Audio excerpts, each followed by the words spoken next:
जब चाणक्य ने बूढ़े हो चुके शक्तार से कहा कि वो किसी भी हालत में उनकी धनानंद के दरबार में जाने की व्यवस्था करवाए, तो शक्तार ने इस बात का जवाब देते हुए कहा, पुत्र, सटीक समय में तुमने ये यक्ष प्रश्न किया है। कल से मगध राजमहल में ब्राह्मण दान का उत्सव प्रारंभ होने वाला है। वही श्रेष्ठ समय है। उसी समय तुम धनानंद से मगध के भविष्य की चर्चा कर पाओगे और उसे सिकंदर के प्रति सचेत भी कर पाओगे। इस बात को ध्यान में रखते हुए वृद्ध शक्तार और चाणक्य अपनी अपनी कुटिया की तरफ विश्राम करने के लिए चल दिए। अगली सुबह पाटलिपुत्र में मगध नरेश धनानंद के दान पर्व की चर्चा थी। राजभवन के एक विशेष कक्ष में इस कार्यक्रम की व्यवस्था की गई थी। सुबह का समय था। चाणक्य स्नान ध्यान करके अपनी कुटिया के बाहर टहल रहे थे। वो विचारों में मग्न थे। उनके विचार में मगध राज्य का भविष्य ही उमड़ रहा था।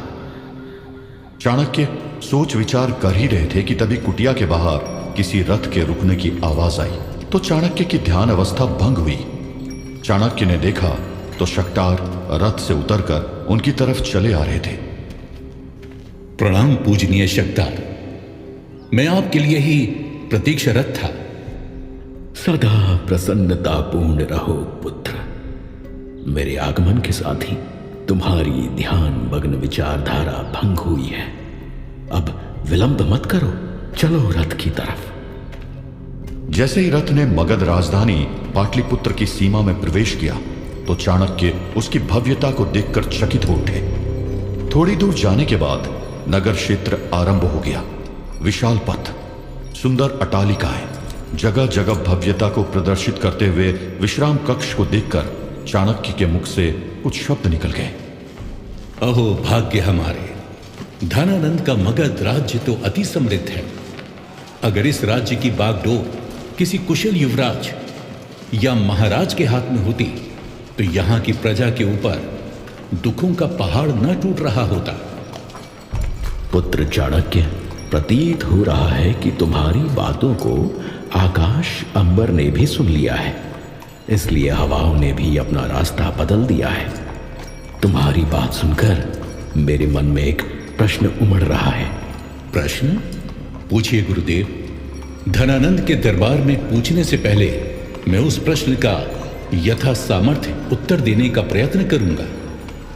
तुम्हारी बातों को सुनकर मेरे अंदर ये जानने की चेष्टा जगी है कि तुम्हारी दृष्टि में किसी राज्य के लिए श्रेष्ठ युवराज या राजा के अंदर कौन से गुण होने चाहिए? मेरे अमात्य, ये दौर केवल एक राज्य की चर्चा करने के लिए नहीं है, बल्कि ये दौर पूरे स्वराज्य की गहन चिंता करने का है। इस राष्ट्र को एक ऐसे चक्रवर्ती सम्राट की आवश्यकता है जिसके अंदर लोभ का स्पर्श तक ना हो, जो बिना पक्षपात के न्याय के पथ पर चलने वाला हो, जिसमें त्याग और बलिदान की भावना हो, जो प्रतापी हो, साहसी हो। अगर किसी राष्ट्र को एक ऐसा प्रतापी सम्राट मिल जाए तो वो एक मगध साम्राज्य क्या, अनेक मगध साम्राज्य की रचना कर सकता है और ऐसे ही अनेक साम्राज्यों के वैभव को ठोकर भी मार सकता है। इस बारे में हिस्टोरियन का पक्ष जानना भी जरूरी है। इसलिए चाणक्य की बात करते हुए हिस्टोरियन विनोद रावत कहते हैं कि भारतवर्ष के वैभवशाली इतिहास में इस बात के साक्ष्य मिलते हैं कि चाणक्य ने अमात्य शक्तार से जिस चक्रवर्ती सम्राट की खूबियों के बारे में चर्चा की थी, उन्हीं खूबियों को देखकर आज भी आम जनता देश को चलाने के लिए सरकार का चयन करती है।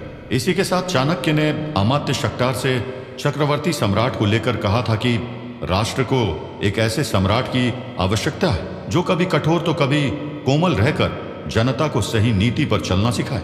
इसी के साथ चाणक्य ने बताया था कि नैतिकता क्या होती है, उसका महत्व क्या होता है, भ्रष्ट शासन किसी भी देश को कैसे खोखला कर सकता है। आचार्य चाणक्य के बताए इन सभी सूत्रों को राजनीति शास्त्र में पढ़ाया जाता है। चाणक्य वृद्ध हो चुके शक्तार से भविष्य के चक्रवर्ती सम्राट के बारे में बता ही रहे थे कि हवा से बातें करते हुए उनका रथ राजमहल के सामने पहुंच गया।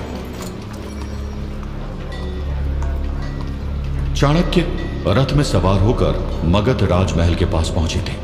जब वो मगध से तक्षशिला की तरफ मजबूर होकर गए थे तब उनकी उम्र 15-16 वर्ष थी, परंतु आज वो एक आचार्य बन चुके थे और मगध निर्माण के लिए धनानंद से मिलने जा रहे थे। देखते ही देखते राजमहल आ गया। रथ के रुकने की आवाज से चाणक्य और शक्टार के बीच बातचीत भंग हुई। इस बारे में हिस्टोरियन हरि नारायण आप्टे कहते हैं कि जब चाणक्य और शक्टार के बीच बातचीत भंग हुई थी, उसका मुख्य कारण यह था कि मगध राजमहल की भव्यता अपनी कथा स्वयं बता रही थी। उस भव्यता को देखकर कोई भी कह सकता था कि इस राज्य के पास धन की तो बिल्कुल कमी नहीं है।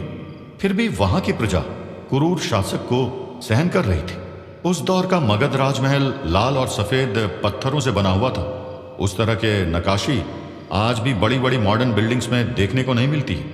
जरा आप कल्पना करिए कि एक ऐसा राजमहल जिसके कक्ष तक पहुंचने में कई दरवाजों को पार करना पड़ता हो, जहां तक जाने वाले मार्ग के अगल बगल सुंदर सुंदर वृक्ष लगे हुए हैं और थोड़ी थोड़ी दूर में सैनिक भाले के साथ सतर्क खड़े हुए हों। जब चाणक्य शक्टार के साथ रथ में सवार होकर मगध राजमहल के सामने पहुंचे थे तो वहां का दृश्य कुछ ऐसा ही था।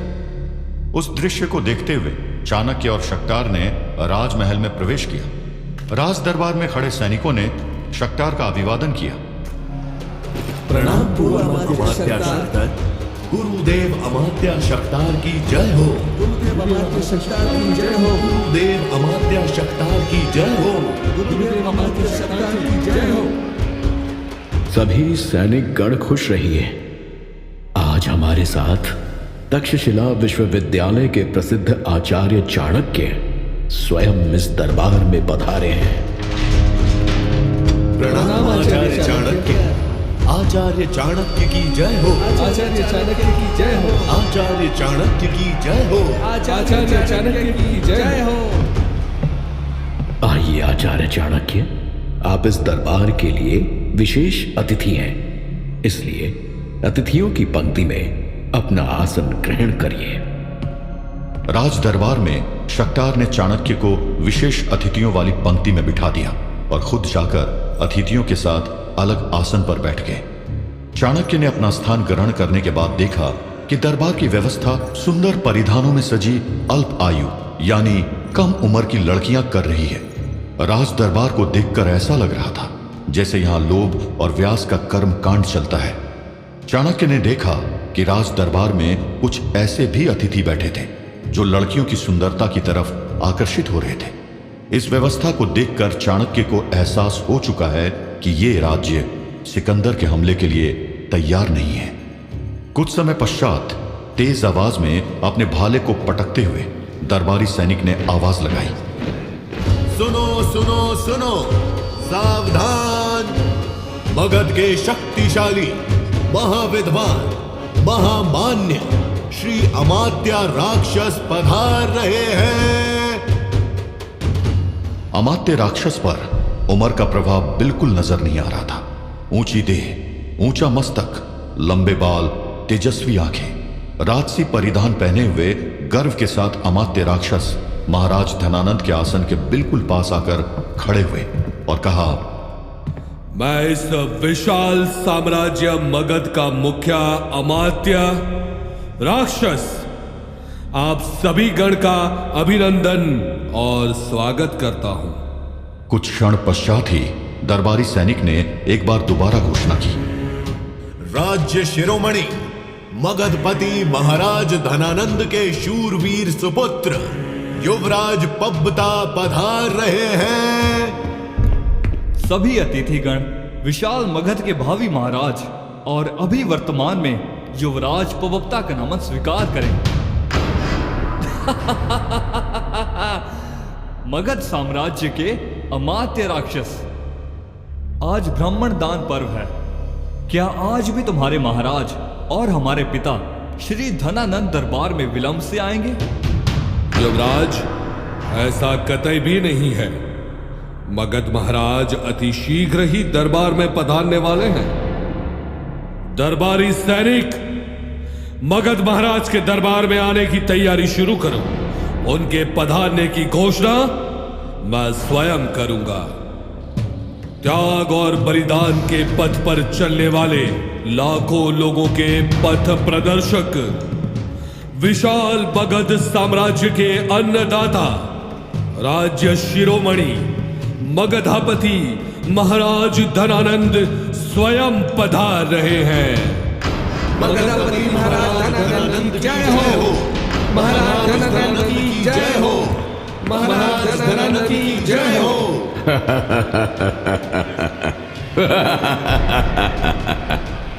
अति सुंदर,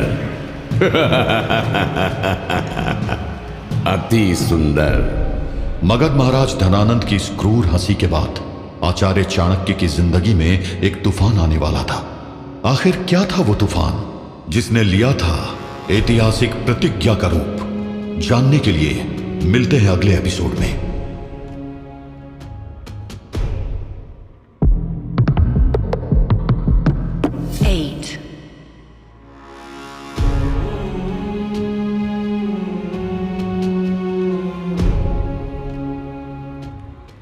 त्याग और बलिदान के पथ पर चलने वाले लाखों लोगों के पथ दर्शक, विशाल मगध साम्राज्य के अन्नदाता, राज्य शिरोमणि मगधापति महाराज धनानंद स्वयं पधार रहे हैं। मगध राजमहल में ब्राह्मण दान पर्व का अवसर था। सभी अतिथियों के विराजने के बाद मगध महाराज धनानंद भी सफेद बाल, भारी शरीर, नशे में धुत नेत्र, कंठ में मणियों की माला, सर पर रत्न से जड़ा हुआ मुकुट पहने, डगमगाते पैरों के साथ हंसते हुए दरबार में प्रवेश कर रहा था।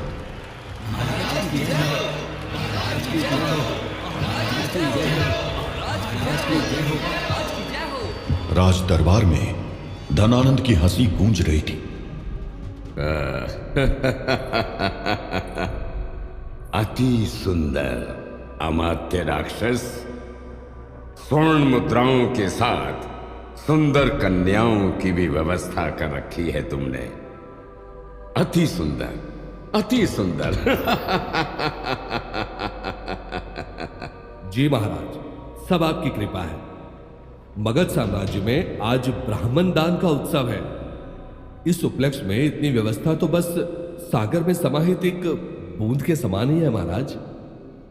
मैं मगध जैसे विशाल साम्राज्य का महाराज धनानंद यहां मौजूद सभी अतिथि गण का स्वागत करता हूं, और दान पर्व शुरू होने से पहले मैं चाहता हूं कि आप सभी को स्मरण करवा दूं कि मगध की राजधानी पाटलिपुत्र को स्वर्णिम युग तक पहुंचाने में सबसे बड़ा हाथ मेरा स्वयं का, यानी महाराज धनानंद का है।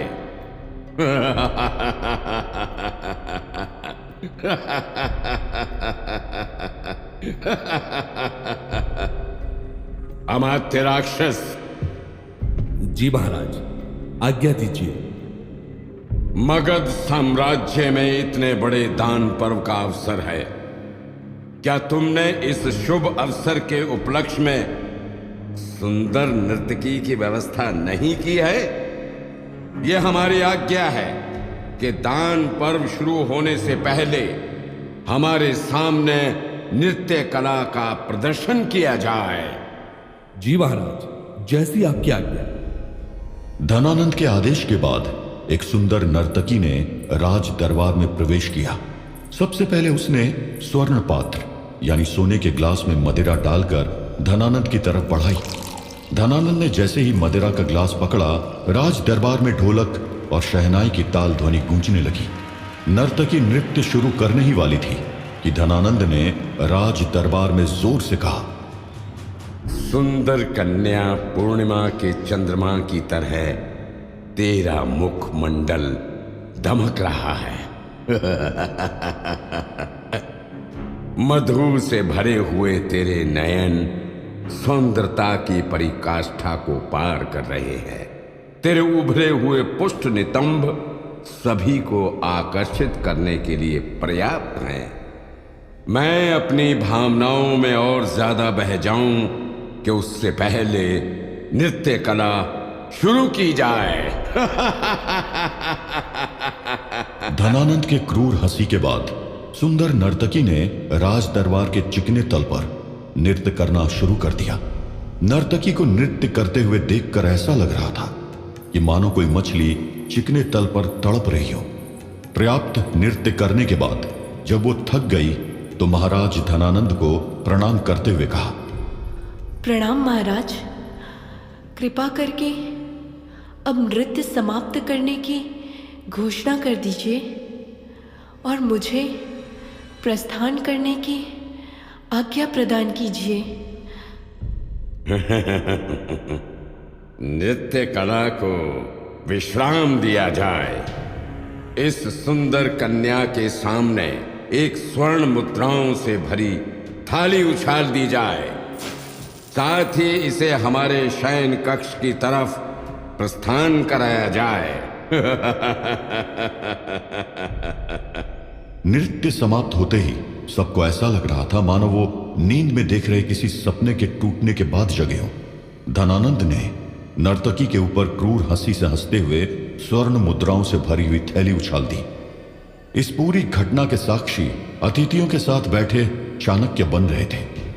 ये पूरी बात जिस दौर की है, उस समय मगध की राजधानी पाटलिपुत्र हुआ करती थी।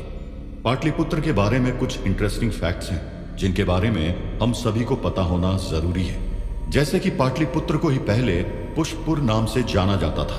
पता नहीं कितने ही लोगों को पता होगा, पर इस नगरी का जिक्र महाभारत काल में भी मिलता है। कई लोगों के मन में सवाल आ रहा होगा कि उस समय मगध की सीमा कहां तक थी।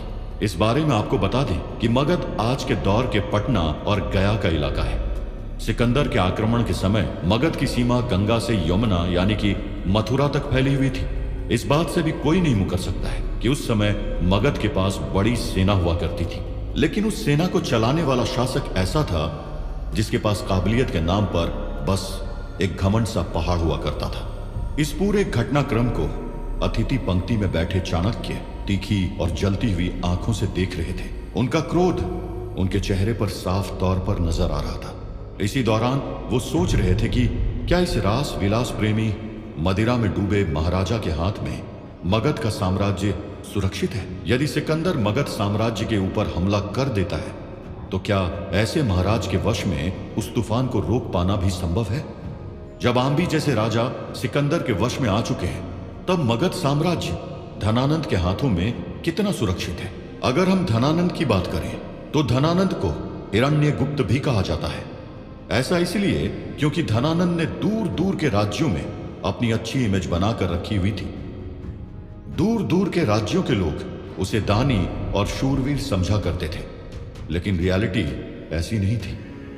वो एक ऐसा दौर था जब राजा चाहे जैसा भी हो पर वो पूजनीय हुआ करता था। इसलिए प्रजा भी धनानंद को पूजनीय समझती थी। पर राज दरबार में मौजूद चाणक्य ऐसा नहीं सोच रहे थे। उनके मन में तो कोई और ही रूपरेखा तैयार हो रही थी। चाणक्य मन ही मन में सोच रहे थे, भले ही इस राज्य के मुख्यमंत्री अमात्य राक्षस की वजह से व्यवस्था ठीक चल रही है, पर जनता के पैसों की बर्बादी किसी भी राज्य की बर्बादी का पहला चरण है। इस वजह से अमात्य राक्षस का दोष भी उतना ही है जितना कि धनानंद दोषी है।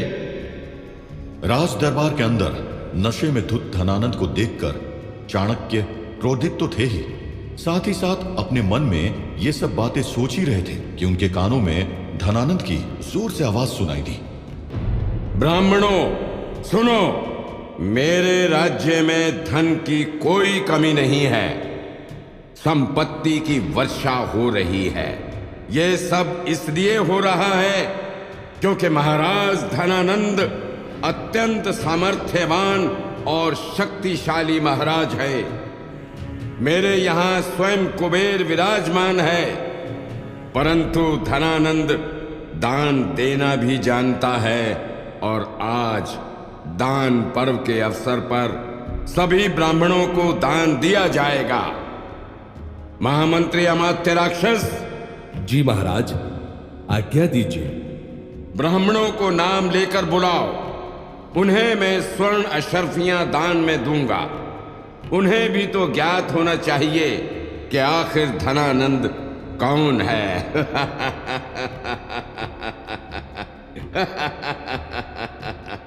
ये ब्राह्मण किसी सामान्य राजा के यहां नहीं आए हैं। ये युग पुरुष सर्वेश्वर महाराज धनानंद के यहां आए हैं। जो आज्ञा महाराज। महाराज के समक्ष सबसे पहले आचार्य चाणक्य पधारे। प्रणाम प्रणाम महाराज। भारतीय इतिहास का एक नया अध्याय लिखा गया था। प्रणाम महाराज। मगध महाराज धनानंद को आचार्य चाणक्य के द्वारा कहा गया। प्रणाम शब्द पसंद नहीं आया। चाणक्य ने भी धनानंद के द्वारा दिया जा रहा दान को लेने से मना कर दिया और उसे बताया कि मगध की दिशा और दशा सही नहीं है। इसके बाद वो सब हुआ जो हम आपको पहले एपिसोड भूमिका में बता चुके हैं। धनानंद और चाणक्य के बीच बहस बढ़ती गई और धनानंद अपनी राजगद्दी से खड़ा हो गया और उसने क्रोध में चाणक्य को बंदी बनाने का आदेश दे दिया। सैनिकों, इसे तुरंत बंदी बना लो। मुझे ये ब्राह्मण इसी क्षण कारागार में चाहिए। फिर मैं इसे एक काबिल राजा का परिचय देता हूं। इसे इसी क्षण ज्ञात हो जाना चाहिए कि धनानंद कौन है। धनानंद के इस आदेश के बाद भारतीय इतिहास के पन्ने के साथ आचार्य चाणक्य की ऐतिहासिक प्रतिज्ञा का पन्ना हमेशा के लिए जुड़ गया। धनानंद, भूल गए हो तुम कि राजा सिर्फ और सिर्फ जनता का सेवक होता है। आज मगध की प्रजा तुमसे त्रस्त हो चुकी है, परंतु मैं ऐसा होने नहीं दे सकता। मैं यहां तुम्हारे साथ मिलकर सिकंदर को रोकने की रणनीति बनाने आया था, परंतु अब मुझे ज्ञात हो गया है कि इस देश को सबसे अधिक खतरा तुम्हारे जैसे राजा से है। यह सर्वज्ञात है कि नंद वंश क्षत्रियों का वंश नहीं है, बल्कि लुटेरों का है, जो अकस्मात ही मगध पर राज कर रहा है। और यह याद रहे धनानंद कि तुम इस नंद वंश के अंतिम राजा बनकर रह जाओगे। आज के दिन मैं यानी चाणक्य अग्नि, आकाश, जल, वायु और अपनी समस्त शिक्षा को साक्षी मानकर प्रतिज्ञा लेता हूं कि जब तक तुम्हारे संपूर्ण साम्राज्य का विनाश नहीं कर दूंगा, मगध की प्रजा को तुमसे स्वतंत्रता नहीं दिला दूंगा और एक चक्रवर्ती राजा की खोज करके अखंड भारत की तस्वीर सुनिश्चित नहीं कर दूंगा, तब तक अपनी शिखा नहीं बांधूंगा। दरबार में सभी लोग खड़े हो चुके थे। इसके बाद चाणक्य ने दरबार में ही अपनी चोटी को खोलना शुरू किया और जितनी बार उन्होंने चोटी खोलने के लिए हाथ घुमाया, उतनी बार बादल तेज तेज गरज रहे थे। विष्णुगुप्त, कौटिल्य या गुरु चाणक्य ने मगध राज दरबार में अखंड प्रतिज्ञा ले ली थी। इसी प्रतिज्ञा के साथ उन्होंने अपने दिमाग में अखंड भारत की परिकल्पना की शुरुआत भी कर दी थी। आखिर चाणक्य की इस अखंड प्रतिज्ञा के बाद क्या हुआ था धनानंद के राज दरबार में? कैसे हुई थी चाणक्य से चंद्रगुप्त मौर्य की पहली मुलाकात? भारतवर्ष के चाणक्य की गौरव गाथा में अभी आएंगे और भी ज्यादा रोचक मोड़।